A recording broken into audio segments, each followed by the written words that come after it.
भाजपचे माजी आमदार मदन भोसले यांचे पुतणे यशराज भोसले यांनी शेकडो कार्यकर्त्यांसह शिवसेनेमध्ये प्रवेश केला। महाबळेश्वरमध्ये उपमुख्यमंत्री एकनाथ शिंदेंच्या उपस्थितीत हा पक्षप्रवेश पार पडलाय।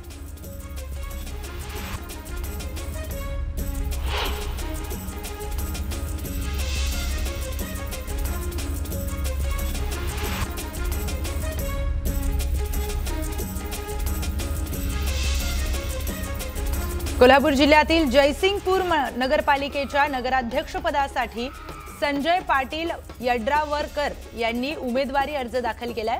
यावेळी महायुतीतील घटक पक्ष आणि यड्रावकर गटाने बाईक रॅली काढून जोरदार शक्ती प्रदर्शन केलं।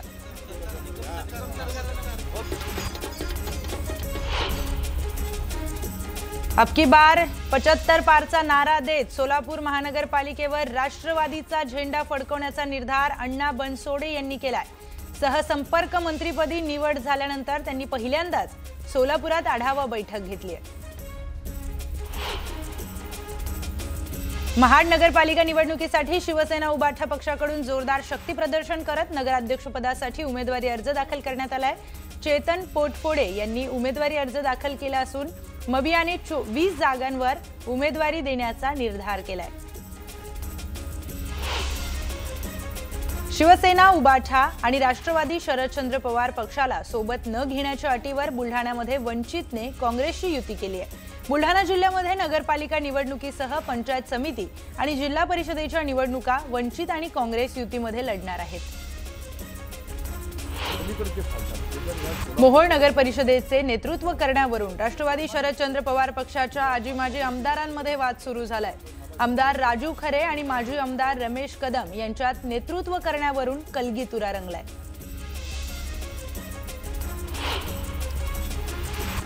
लोणावळा नगर परिषद निवडणुकीच्या पार्श्वभूमीवर राष्ट्रवादीकडून लोणावळ्यामध्ये जोरदार शक्ती प्रदर्शन करण्यात आलं। शहरातून निघालेल्या भव्य रॅली दरम्यान सुनील शेळकेंनी भाजपच्या संभाव्य नगराध्यक्षपदाच्या उमेदवारावर जोरदार निशाणा साधलाय। त्यामुळे राजकीय वातावरण तापलंय।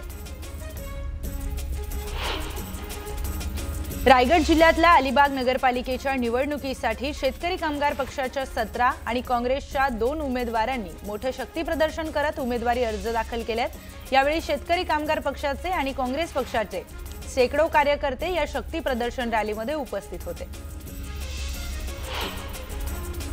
धुळे जिल्ह्यातील शिरपूर वरवाडे नगर परिषदेच्या नगराध्यक्षपदासाठी भाजपकडून चिंतन पटेल यांनी उमेदवारी अर्ज दाखल केलाय। यावेळी संकल्प मेळावा घेत भाजपकडून जोरदार शक्ती प्रदर्शन करण्यात आलं। एरंडोल नगर परिषद निवडणुकीत एकाच वेळी 4 अपक्ष उमेदवारांनी अर्ज दाखल केलाय। गावातील मुख्य चौकातून शेकडो नागरिकांच्या उपस्थितीत भव्य मिरवणूक काढत अर्ज दाखल करण्यात आला। सावदा नगरपालिका निवडणुकीसाठी आतापर्यंत 25 उमेदवारी अर्ज हे दाखल झाले आहेत। दरम्यान आदर्श आचारसंहितेचं काटेकोरपणे पालन करा असं आवाहन निवडणूक निर्णय अधिकारी बबनराव काकडे यांनी केलंय। चिपळूण नगर परिषदेच्या नगराध्यक्षपदासाठी महाविकास आघाडीकडून माजी आमदार रमेश कदमांनी आज जोरदार शक्ती प्रदर्शन करत अर्ज भरला। यावेळी ठाकरेंच्या शिवसेनेचे आमदार भास्कर जाधव उपस्थित होते। हिंगोलीत नगराध्यक्षपदासाठी भाजपकडून नीता बांगर यांनी उमेदवारी अर्ज दाखल केलाय। हिंगोलीमध्ये अद्याप युतीबाबत घोषणा झालेली नाही, त्यामुळे आता भाजप स्वबळावर लढण्याची शक्यता आहे। स्थानिक स्वराज्य निवडणुकीच्या तोंडावर मनसेला छत्रपती संभाजीनगरमध्ये खिंडार पडले। चंदू नवपुतेंनी छत्रपती संभाजीनगर विभागाध्यक्षपदाचा राजीनामा देत मनसेला जय महाराष्ट्र केलाय। सर्व गोष्टींचा विचार करून मी पक्ष सोडतोय असं राजीनामा पत्रामध्ये लिहून त्यांनी पक्षाला रामराम ठोकलाय। नागपूरमधील बाळापूरचे माजी आमदार बळीराम शिरस्कारकरांनी भाजपचे प्रदेशाध्यक्ष रवींद्र चव्हाणांच्या उपस्थितीत आज भाजपमध्ये प्रवेश केलाय। नागपूरमधल्या आमदार निवासामध्ये पक्षप्रवेश सोहळा पार पडला। आदिवासी विकास मंत्री अशोक उईके यांची कन्या प्रियदर्शनी उईकेंनी यवतमाळ नगर परिषदेच्या नगराध्यक्षपदासाठी उमेदवारी अर्ज दाखल केला। यावेळी भाजपचे जिल्हाध्यक्ष आणि कार्यकर्ते उपस्थित होते। जळगावच्या वरणगाव नगर परिषद निवडणुकीमध्ये भाजपमध्ये फूट पडली आहे। जुन्या पदाधिकाऱ्यांना डावलून नव्या पदाधिकाऱ्यांना उमेदवारी दिल्याने भाजपचे माजी नगराध्यक्ष सुनील काळेंसह माजी नगरसेवक आणि पदाधिकारी आक्रमक झालेत। सुनील काळे यांनी जोरदार शक्ती प्रदर्शन करत भाजप उमेदवार विरोधात अर्ज दाखल केलाय। गोंदिया जिल्ह्यात भाजपने स्वबळाचा नारा दिलाय। तिरोडा, गोंदिया, गोरेगाव आणि सालेकसा इथे भाजप स्वबळावर लढणार आहे। विकास हाच अजेंडा असल्याचं म्हणत आमदार संजय पुराम यांनी 16 तारखेपर्यंत उमेदवार जाहीर करणार असल्याचं सांगितलं। यावल नगर परिषदेच्या नगराध्यक्षपदासाठी महाविकास आघाडीकडून छाया पाटील यांनी अर्ज दाखल केलाय। यावेळी शहरातून भव्य रॅली काढत जोरदार शक्ती प्रदर्शन करण्यात आलंय। मावळ लोकसभेचे शिवसेना खासदार श्रीरंग बारणेंनी आगामी पिंपरी चिंचवड महापालिका निवडणुकीच्या सर्व जागा भ्रष्टाचाराच्या मुद्द्यावर लढवल्या जातील असं म्हटलंय। बारणेंच्या या विधानामुळे त्यांनी अप्रत्यक्षपणे भाजपला आव्हान दिल्याची चर्चा राजकीय वर्तुळामध्ये सुरू झाली आहे। जळगावमधील धरणगाव नगरपालिकेच्या नगराध्यक्षपदासाठी महायुतीच्या अधिकृत उमेदवार म्हणून वैशाली भावेंचं नाव जाहीर केलंय। महायुतीच्या कोर कमिटीने पत्रकार परिषद घेत वैशाली भावेंच्या नावाची घोषणा केली। तर एक ब्रेकिंग न्यूज समोर येते। निलंबित तहसीलदार सूर्यकांत येवलेला अंतरिम जामीन मंजूर करण्यात आलाय। बोपोडी जमीन घोटाळ्यामध्ये येवलेला दिलासा मिळालाय। पुण्यातील बोपोडी जमीन व्यवहार प्रकरणात निलंबित तहसीलदार सूर्यकांत येवलेला न्यायालयाने अंतरिम अटकपूर्व जामीन मंजूर केलाय। शासकीय जमीन खासगी व्यक्तीच्या नावे केल्याप्रकरणी खडक पोलीस ठाण्यामध्ये गुन्हा दाखल करण्यात आला होता। या प्रकरणी हा जामीन येवलेंना मिळालाय।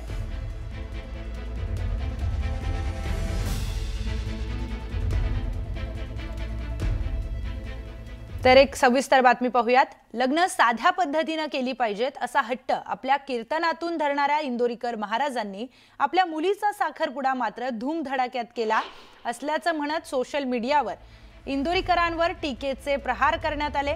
या टीकेमुळे व्यथित झालेल्या इंदोरीकर महाराजांनी आपण लवकरच कीर्तन थांबवणार असल्याचं जाहीर केलं। मात्र 2च दिवसात त्यांनी मुलीचं लग्न याच्यापेक्षा टोलेजंग करणार आहे, बघू कोणाचं काय म्हणणं आहे असं म्हणत टीकाकारांना प्रत्युत्तर दिलंय।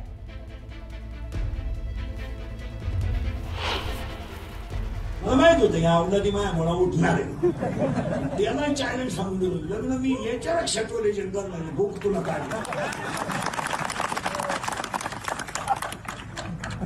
इकडं दुनिया खाली लोकांनी यांची काय टाप आहे। 30 मिनिटाच्या सभेला 3 कोटी खर्च आहे। कोणत्याही चॅलेंजवाल्याने विचारून दाखवा पैसे कुठून आणले। पाहुयात बातमी 36 जिल्ह्यांची। मुंबई लोकलच्या 3ही मार्गावर आज मेगा ब्लॉक घेण्यात येणार असल्याने प्रवाशांचा खोळंबा होणार आहे। ब्लॉक कालावधीत करी रोड, चिंचपोकळी, मशीद बंदर स्थानकामध्ये लोकल थांबणार नाही। नवी मुंबईसह पनवेल परिसराच्या बदलत्या परिदृश्याचा ऐतिहासिक टप्पा म्हणून 25 डिसेंबर हा दिवस नोंदवला जाणार आहे। कारण याच दिवशी देशातील अत्याधुनिक नवी मुंबई आंतरराष्ट्रीय विमानतळ औपचारिकपणे प्रवासी सेवेसाठी सुरू होत आहे। या विमानतळाचे उद्घाटन देशाचे पंतप्रधान नरेंद्र मोदी यांच्या हस्ते 8 ऑक्टोबर रोजी झालं होतं। उद्घाटनानंतर केवळ 2 महिन्यांमध्ये विमानतळ पूर्ण क्षमतेने उड्डाण सेवेसाठी सज्ज झालंय। 6 महिन्यांच्या प्रदीर्घ पावसानंतर कडाक्याची थंडी पडणार हे नक्की असताना सातारा जिल्ह्यामध्ये सलग 4-5 दिवसांपासून थंडी वाढत चालली आहे। विशेषतः रिकाम्या शेतात, शिवारं आणि नद्याकाठी थंडीचा चांगलाच कडाका जाणवतोय। दिवसाही हवेत गारठा राहत असून संध्याकाळपासून कडाक्याची थंडी सुरू होतीये। तिकीट खिडकी समोर रांगेत उभे न राहता प्रवाशांना सहज रेल्वेचे तिकीट मिळावं यासाठी मध्य रेल्वेने नवनवीन योजना आखल्या। आता प्रवाशांना जलद गतीने तिकीट मिळण्यासाठी मध्य रेल्वेने मोबाईल यूटीएस सहाय्यकांची नेमणूक केली आहे। या कर्मचाऱ्यांद्वारे झटपट तिकीट दिले जाते। या नव्या सेवेमुळे केवळ 15 दिवसांच्या कालावधीमध्ये 22 लाखांचं उत्पन्न मध्य रेल्वेला मिळालंय।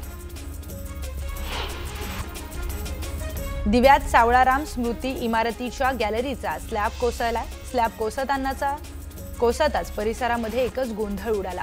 ही इमारत जुनी आणि धोकादायक श्रेणीमध्ये येत असल्याची माहिती समोर आली आहे। जळगाव जिल्ह्यातील 16 नगरपालिका आणि 2 नगर परिषदेच्या निवडणूक प्रक्रियेला वेग आला असून अर्ज दाखल करण्यासाठी आता केवळ 2च दिवस शिल्लक आहेत। त्यामुळे सर्वच निवडणूक लढण्यास इच्छुक नगरसेवक आणि संभाव्य नगराध्यक्षपदाचे उमेदवार नामनिर्देशनासाठी धाव घेताना दिसतात। नशिराबाद आणि पारोळा नगर परिषद क्षेत्रामध्ये नगराध्यक्षपदासाठी अद्याप एकही उमेदवारी अर्ज दाखल झाला नाही। जळगाव शहर महानगरपालिका निवडणुकीची धामधूम वाढत असताना शिवसेना शिंदे पक्षाला राजकीय बूस्टर मिळाला। मेहरून परिसरातील शेकडो कार्यकर्त्यांनी पालकमंत्री गुलाबराव पाटील यांच्या उपस्थितीमध्ये शिंदे गटात जाहीर प्रवेश केला। स्वर्गीय बाळासाहेब ठाकरे यांच्या राष्ट्रीय स्मारकाचं सार्वजनिक न्यास अध्यक्ष उद्धव ठाकरेच असणार आहेत। शासन निर्णय काढून तशी घोषणा करण्यात आली आहे। आदित्य ठाकरे यांची सदस्य म्हणून 5 वर्षांसाठी नियुक्तीही करण्यात आली आहे। वाशिम नगर परिषद निवडणुकीसाठी नामांकन दाखल करण्यास अवघे 2 दिवस उरले असताना भारतीय जनता पक्षाने महाविकास आघाडीला मोठा धक्का दिलाय। राष्ट्रवादी काँग्रेस आणि काँग्रेसच्या तब्बल 15हून अधिक माजी नगरसेवक आणि माजी नगराध्यक्षांनी भाजपमध्ये प्रवेश केलाय। वाशिमच्या राजकारणात भाजपने निर्णायक आघाडी घेतल्याचं दिसतंय। अहिल्यानगरमध्ये अखेर 6 दिवसांनंतर नरभक्षक बिबट्याला ठार मारण्यामध्ये यश आलंय। काल रात्री धारणगाव शिवारात वन विभागाकडून ही कारवाई करण्यात आली। अमरावतीच्या धारणीमध्ये ठाकरे गटाला मोठा धक्का बसलाय। माजी उपनगराध्यक्ष सुनील चौथमल यांनी भाजपमध्ये प्रवेश केला। भाजप प्रवेशानंतर रमेश चौथमल यांनी नवनीत राणा यांच्या निवासस्थानी भेट दिली आहे।